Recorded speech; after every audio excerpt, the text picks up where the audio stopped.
রাখবি, পাখিতে খেয়ে নেবে আবার। টমেটোগুলো বেঁধে রেখেছিস না, গাছের ভারে, মানে টমেটোর ভারে পড়ে যাচ্ছে। হ্যাঁ লাল হবে, হ্যাঁ ওই গোলাপ গাছগুলো। এই ফুলটা আমাকে দিস পরে, একটু ফটো তুলবো। এই যে উফ, এই ফুলগুলো দুর্দান্ত হয়েছে রে। নমস্কার বন্ধুরা, লাইফ উইথ স্নিগ্ধার একটি নতুন ভিডিওতে আপনাদের সকলকে স্বাগত। যেখান থেকে আমার এই ভিডিওটা দেখছেন, আশা করছি সবাই খুব ভালো আছেন, কুশল মঙ্গলে আছেন।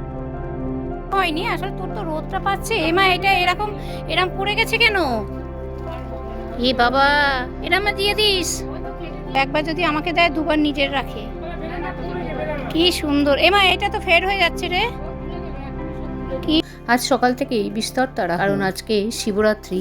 আর শিবরাত্রির দিনকে সমানে নিজেদের বাড়িতে কাজও থাকে, আর তারপরে উপোসও থাকে, মন্দিরেও যেতে হবে। তার জন্য সকাল থেকেই বাসি ঘরদোর প্রথমেই মুছে নিচ্ছি। এখন থেকে যদি হাত চালিয়ে কাজ না করি, তাহলে আবার দিনের যখনই বেলা বাড়বে তখন অনেকটাই লেট হয়ে যাবে। সকাল থেকে উপোস করার ফলে পেটটাও তো খালি, আর যার জন্য তাড়াতাড়ি করে কাজ না করলে রোদ উঠলে আবার মাথাটাও লাগলে থাকে। যদিও শিবরাত্রি পড়েছে এবারে অনেকটাই বেলাতে, আর সেই মতন হয়তো শিবরাত্রি এখন আর করা হয়ে ওঠে না, কারণ ছেলে যবে থেকে হয়েছে তবে থেকে নীলষষ্ঠী করি, শিবরাত্রি আর সেইভাবে করি না। বিয়ের আগে ভীষণভাবে শিবরাত্রি তখন করতাম, আর বিয়ের পরে 2-1 বছর করেছি। তারপর শাশুড়ি বললো যে আমাদের নীলষষ্ঠী আছে, নীলষষ্ঠী করো, তো সেই থেকে নীলষষ্ঠী করি। তো এই সুন্দর পত্রটা দেখো কি সুন্দর দেখতে, এটা আমি অনলাইনে এবারে কিনেছি, জানি শিবরাত্রি আছে, তো সেই দিনকেই উদ্বোধন করব। এটাও কিনেছি, আরও একটি জিনিস কিনেছি, সেটা পরে দেখাচ্ছি। তো সকালবেলায় সমস্ত কিছু করার পরে ফুল টুল নিয়ে এসে স্নান করে তারপরে একটু ঠাকুরকে বসিয়ে দিলাম। সেই রকমভাবে শিবরাত্রি যে করি তাও নয়, কারণ অতক্ষণ থাকতেও পারি না, অতক্ষণ না খেয়ে জল না খেয়ে থাকতেও পারি না। একটু জলপাতা শাক খাই, আর সেই রকমভাবে নির্জলা এখন আর হয়ে ওঠে না। তো শিবকে প্রথমে তো একটুখানি ঘি মধু সমস্ত দিয়ে স্নান করিয়ে নিলাম। আর শিবের দেহে এরকম ঘি মাখানো, এটা আমি শিখেছি আমার বাবার থেকে। বাবাকে দেখতাম, তার এরকম একটি ছোট্ট শিবলিঙ্গ ছিল, তাকে ডেলি ঘি মাখাতো। আর সত্যি বলবো কি, ঘি মাখাতে এত কাটা তেলা হয়ে যেত, আর এত কালো, সে সুন্দর একটা শিবলিঙ্গের একটা প্রতিফলন হতো। তো আমার শিবলিঙ্গটা এতটাও কালো নয়, কারণ রোজ তো মাখাতে পারি না, এই আলেকালে কোনো অকেশানে বা কোনো পুজো আচ্চাতে তখন একটু মাখাই। কারণ আমার বাবা ছিল ভীষণ সাত্ত্বিক মানুষ, আর পুজো আচ্ছা ভীষণ ভালোবাসতো, আর করতেও খুব যত। মহাদেবকে একটুখানি ভালো করে ঘি মধু মাখিয়ে তারপর তাকে দুধ গঙ্গা জল দিয়ে চান করালাম। আর এবারে শিবরাত্রিটা অনেকটা সন্ধ্যেবেলায় পড়াতে সত্যি যারা করবে তাদের হয়তো অনেকটাই অসুবিধা হবে। আমি যদি পরের দিন সকালবেলায় করি, কিন্তু এবারে কি মনে হলো যেন দিনের দিন করি। দিনের দিন করা মানে তো সেই 6টা অবধি বসে থাকা, অতটাও পারিনি আমি। ওই চতুর্দশী মোটামুটি পড়লেই তারপরেই আমরা জল ঢেলে দিয়েছিলাম এবং ঘরের ঠাকুরকে দিয়েছিলাম। ওনারাও মন্দিরে যাই, এবারে আর মন্দিরে যেতেও মন চাইলো না। শরীরটা খুব একটা বিশেষ কয়েকদিন ধরে ভালো যাচ্ছে না, যার ফলে কোনো কাজেই সেরকমভাবে স্পৃহা পাচ্ছি না। কিন্তু পুজো তো করতেই হবে, পুজোর জন্য একটুখানি উপোস করেছিলাম সকাল থেকে, কিন্তু সেইরকমভাবে নির্জলা কিন্তু একদমই আর করি না এখন। দেখো, তোমাদের সাথে কথা বলতে বলতে আমার মহাদেবকে স্নান করানো হয়ে গেল দুধ গঙ্গা জল দিয়ে। আর এইসব বিশেষ বিশেষ দিনে ঠাকুর দেবতাকে পুজো করতে গেলে এতটা সময় লাগে, সময় যেন জ্ঞানই থাকে না।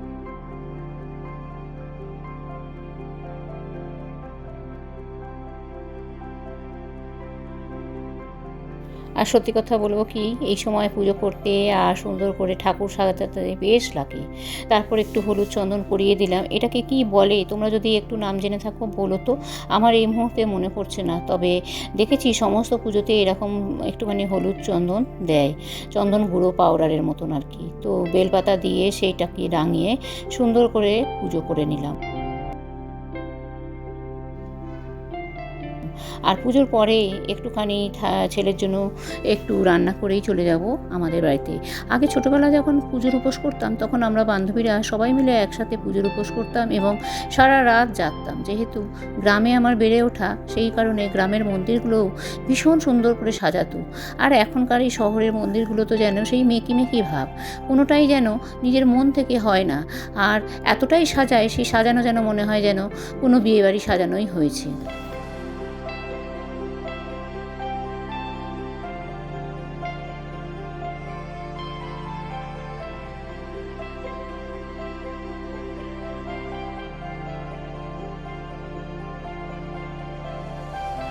একে একে 5 ফল ঠাকুরের পাশে চারপাশে রেখে দিলাম।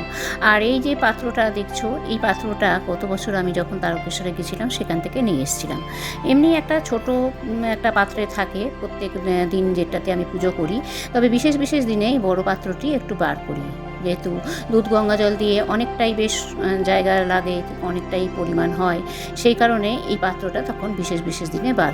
তো 5 ফল চারদিকে সাজিয়ে ঠাকুরের পুজোও হয়ে গেল, আর আমার মনটাও শান্ত হলো।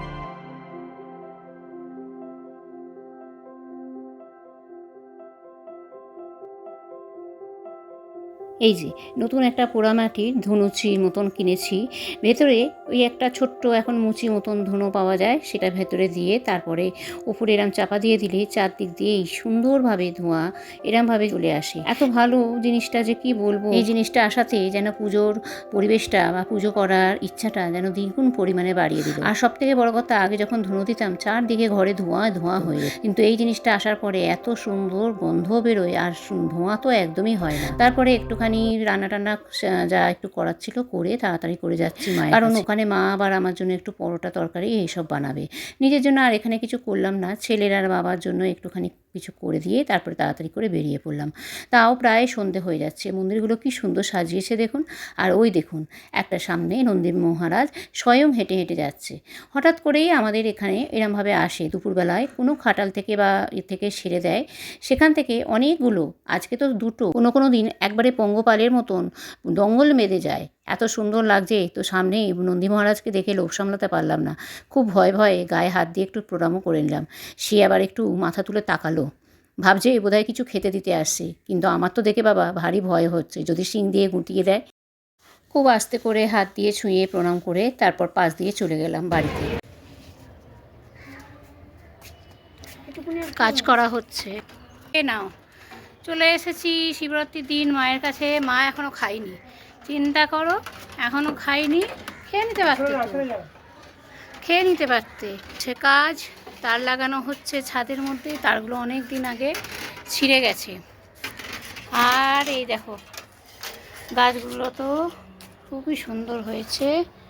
শিউলি গাছটা তো ভালোই হয়েছে। ওমা, দুটো পিয়ারা হয়েছে রে, কি সুন্দর রে। হাত দেবো না, এই একটু কিছু ঢেকে রাখবি, পাখিতে খেয়ে নেবে আবার। হ্যাঁ, টমেটো হয়েছে, কি সুন্দর টমেটো। টমেটোগুলো বেঁধে রেখেছিস না, গাছের ভারে, মানে টমেটোর ভারে পড়ে যাচ্ছে। হ্যাঁ, এত বড় বড় হয়েছে, অনেক বড় বড় হয়েছে। এগুলো কি সবুজ না লাল হবে? লাল হবে। ও ওই ওই গাছটা থেকে আবার নতুন ফুল হয়েছে না রে, এই গাছটা তোর খুব ভালো। হ্যাঁ, ওই গোলাপ গাছগুলো। এই ফুলটা আমাকে দিস পরে, একটু ফটো তুলবো। কি সুন্দর ফুলটা দেখো। আর এই যে, উফ, এই ফুলগুলো দুর্দান্ত হয়েছে রে, একেবারে আলো করে রয়েছে। হনুমানে ভেঙে দিয়েছে, হ্যাঁ। এই যে খুব সুন্দর পিটুনিয়াগুলো। আমার এত হয়নি আসলে, তোর তো রোদটা পাচ্ছে। এমা এটা এরকম পড়ে গেছে কেন? এ বাবা, এরম দিয়ে দিস। দিয়ে তো নাম নেই। এ মা কি বলে দেখো বন্ধুরা, বলে দিয়ে তো কোনো নাম নেই। আমি বলেছি যে আমাকে দিচ্ছিস, আমি বলি না বলো যে আমার ভাই দিয়েছে। এ মা কি বলে, বলে দিয়ে কোনো নাম নেই। তুই আমার পোস্টে এসে দেখবি, আমি বারবার বলি আমার ভাইয়ের গাছ। হ্যাঁ, আমাকে কোথায় দিস, এত নিজেদের তো রেখে দিস না। ওই তো একবার দিয়েছিল, দুবার নিজে রেখেছিল। একবার যদি আমাকে দেয়, দুবার নিজের রাখে। কি সুন্দর। এমা এটা তো ফের হয়ে যাচ্ছে রে, কি সুন্দর। ওমা এটাও তো, ও বাবা, হ্যাঁ হেলে যাচ্ছে রে। নরম হয়ে গেছে না? হ্যাঁ, নরম হয়ে যাচ্ছে, নরম হয়ে যাচ্ছে। এমা এই গাছগুলো তো ইয়ে হয়ে গেছে, অনেক হয়েছে, আর হবে না। এই ফুলগুলো দিয়ে দিস, কাটবি না, ফুলগুলো দিবি আগে। এবার ওই ইয়ে হচ্ছে, এ বাবা এখানে তো জবার পাপড়িটা খেয়ে নিয়েছে রে। এই দেখ পড়ে রয়েছি। কি ওটা? ডালিমের ফুল। ডালিমের ফুল? হ্যাঁ। কে খেয়েছে? কেউ খায়নি, পুরুষ ফুল ওগুলো। ও এগুলো পুরুষ ফুল, বাবা কত ইয়ে। ও এই যে এখানে ডালিম হয়েছে, এটা মেয়ে। আচ্ছা এইটা হচ্ছে ডালিম হয়েছে, এগুলো ডালিম হয়েছে। আর এইটা হচ্ছে কি বলে? ও এটা ঝরে পড়ে যাবে। এটা হ্যাঁ, এটা পুরুষ ফুল। কি করে বুঝলি? এর পুরুষ স্ত্রী ফুলের পেটটা ডাবা মতন। এটা ডাবা, এটাও তো ডাবা। কোনটা? এই যে এইটা ডাবা, এইটা ডাবা। ওইটা আর এইটা ডাবা না, এটা। হ্যাঁ এইটা ডাবা। আচ্ছা বাবা কত ইয়ে। আমি ভাবছি মনে হয় জবা ফুলের ইয়েগুলো পড়েছে। অস্ট্রেলিয়ান জবা, এটা বড় বড় ফুল। এটা বড় ফুল হবে, সুন্দর। আর এই একটা গাছটা মরে যাচ্ছে, একটা কুড়িটা দিয়েছিল সে। এটা ছোট হবে মনে হচ্ছে, বেশি বাড়বে না, গরম পড়ে যাচ্ছে না। কত গাছ মাটি দিয়েছে এদিকে, প্রচুর গাছ। আমাকে কটা ফুল দিয়ে দিস আজকে। ওই যে তোরা আলাদা রেখেছি, আর এই ডালিয়াগুলো তুলে দেবো। আজকে তুলে দিল তো কিছু ফুল সব। তাহলে দেখো, আমি তো এসেই আগে ছাদে আসি, আমার তো ভীষণ ভালো লাগে ছাদে এসে আগে দেখি গাছগুলোর কি অবস্থা। হ্যাঁ, জবা গাছটা হবে, আস্তে আস্তে হবে। কুড়িতে ভর্তি? আচ্ছা দেখো, কুড়িতে ভর্তি। হ্যাঁ গো, তাই তো। এই কুড়ি সব হবে? প্রত্যেকটা হবে? একটাও ঝরবে না? কি দিস এগুলোতে? আমি বলবি না, বল। সরষের খোল দিই। সরষের খোল? হ্যাঁ। ভেজানো? হ্যাঁ, 10-26-26 দিই এনপিকে। 10-26-26? হ্যাঁ। আর এনপিকে 19-19 দিই। কি? এনপিকে 19-19-19। ও এমপিকিউ 19-19? এনপিকে নাইট্রোজেন, ফসফেট আর পটাশিয়াম। ও বাবা, আমি অত বুঝি না। কত সুন্দর পড়তে। আমাদের তো কুড়িগুলো ঝরে যায় রে। কলার খোসা জল দিই। কলার খোসা জল? আমাদের তো কুড়িগুলো খসে যায় রে। এর একটা করে খসবে না, প্রত্যেকটাতে হচ্ছে, প্রত্যেকটায়।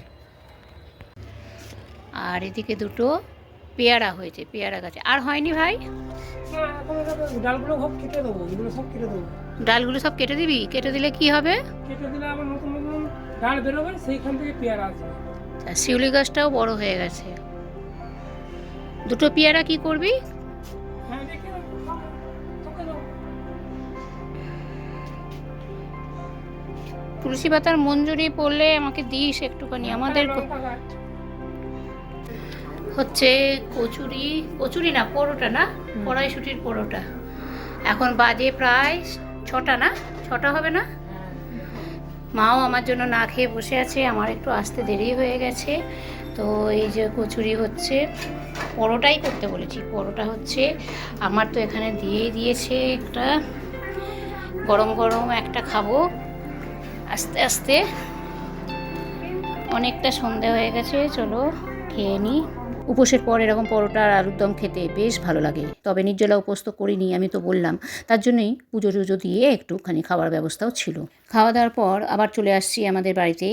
আর আসার পথে সুন্দর করে বাজারের মধ্যে শিব পার্বতী, এই মণ্ডপটা দেখো, প্রত্যেক বছর এখানে শিব পার্বতী মূর্তি এনে সুন্দর করে সাজিয়ে সারা রাত ধরে পুজো হয়, বেশ সুন্দর। তারপর আসার পথে আরও কয়েকটা শিব মন্দির দেখতাম। দেখতে দেখতে প্রায় বাড়ির পথে চলে এসেছি। আর মিষ্টির দোকানে ভিড় ভীষণ।